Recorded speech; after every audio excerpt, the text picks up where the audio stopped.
Сәлеметсіңдер ме оқушылар? Қазақ тілі сабағына қош келдіңдер. Бүгінгі сабақтың тақырыбы ғаламшар сипаты.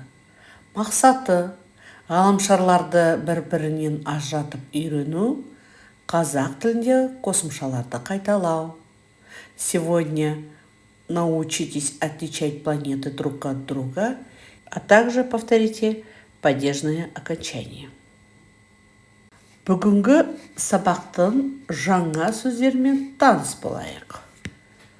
Күн жүйесі, солнечная система, түзу, прямой или же прямо, моншақ, бусы, сызық, линия. Ойланайық. Келесі сөз жұмбақты шешіңдер. А теперь подумайте. Решите следующий кроссворд по прошедшей теме. Жарайсыңдар, балалар. Өздеріңді тексеріңдер. Келесі фотосуретке қараңдар. Күн жүйесіндегі ғаламшарлар неге ұқсайды? А теперь посмотрите на картинку и скажите, на что похожи планеты Солнечной системы. Қуаныш мысалы айтады, меніңше ғаламшарлар сымға таққан моншақтар сияқты дейді. Например, Қуаныш говорит, что я думаю, что планеты подобны бусам на нитке. Бақыттың бойынша ғаламшарлар түзу сызық бойымен келе жатқан мәшине сияқты. А вот Бақыт думает, что для него планеты подобны машине, едущей по прямой. Балалар, ал сендердің ойларыңша, күн жүйесіндегі ғаламшарлар неге ұқсайды? А как вы думаете, на что похожа планета Солнечной системы? Иә, балалар, мына ықтимал жауапқа назар аударыңдар. Меніңше ғаламшарлар асыл тастардан жасалған алқа сияқты. Я думаю, что планеты подобны ожерельям из драгоценных камней. Келесі мәтінді түсініп оқып, не туралы екенін айт. Күн жүйесінде орналасқан ғаламшарларды алыстан телескоппен бақыладым.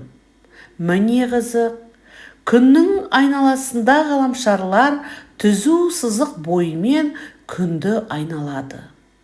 Олар сымдағы дөңгелек моншаққа да ұқсайды. Меркурий мен шолпанды жерден бақылау өте қиын. Астрономдардың зерттеуінше ғаламшарлар туралы мынадай мәліметтер бар.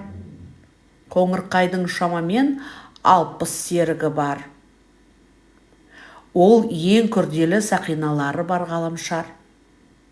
Жердің табиғи серігі Ай. Ең қызығы шолпан басқа ғаламшарларға қарсы айналады. Шолпан күн мен айдан кейінгі ең жарық ғаламшар. Мәтіннен кейінгі жаттығуды орындаймыз. Сөйлемдерді оқып, толықтырып жаз. То есть, прочитайте предложение и дополните. Жарайсыңдар, балалар. Өздеріңді тексеріңдер. Келесі тапсырмада төменде берілген сұрақтарға жауап болатын сөздерді мәтіннен теріп жаз. Вы пишите слова из текста, которые отвечают на вопросы, данные ниже. Жарайсыңдар. Өздеріңді тексеріңдер.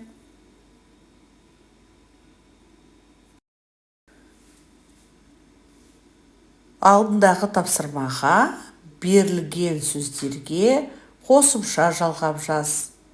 В этом задании добавьте падежные окончания к данным словам. Тамаша. Өздеріңді тексеріңдер. Оқушылар, сабақта ғаламшарларды бір-бірінен ажыратып үйреніңдер. қазақ тілінде қосымшаларды қайталадыңдар. Осымен бүгінгі сабағымыз аяқталды. Сау болыңдар. Назарларыңа рахмет.